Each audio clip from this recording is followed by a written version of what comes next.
elles vivent de ça. Mercredi 10 novembre, François Hollande s'est présenté à la barre de la Cour d'assises spéciale de Paris en tant que témoin des attentats du 13 novembre, pour lesquels sont jugées 20 personnes, et ce, afin d'expliquer quel était son rôle le soir du drame, de témoigner de ses décisions, et de justifier l'engagement de la France dans la lutte contre le terrorisme islamique. Une intervention très spéciale pour un ancien chef d'État, invité jeudi 11 novembre sur le plateau de Quotidien pour évoquer ce procès historique, taclant au passage les chaînes d'infos en continu. Et pour cause, selon lui, celles-ci sont le théâtre de propos anti-immigration, qui se sont fait plus forts après les attentats.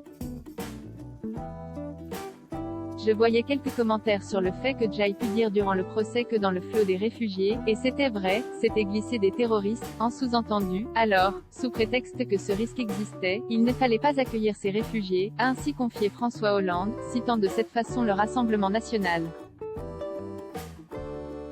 De cette façon, l'ancien président déplore que les forces républicaines aient à un moment concédé, ont laissé faire, laissé dire.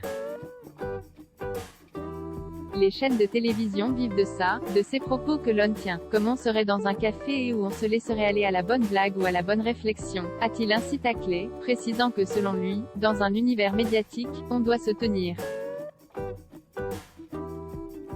Il y a des règles, et dans un univers politique aussi. François Hollande regrette un relâchement dans les médias interrogés à propos de l'ascension de Marine Le Pen et Éric Zemmour dans les intentions de vote des Français, plus de 30% selon Yann Barthès. François Hollande regrette un relâchement, notamment de la part des médias.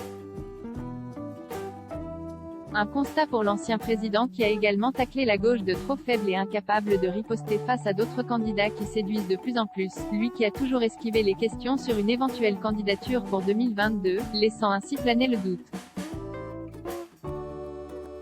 Toutefois, il a plusieurs fois martelé qu'il voterait socialiste, et donc, pour Anne Hidalgo. Je suis socialiste, je suis constant dans mes engagements.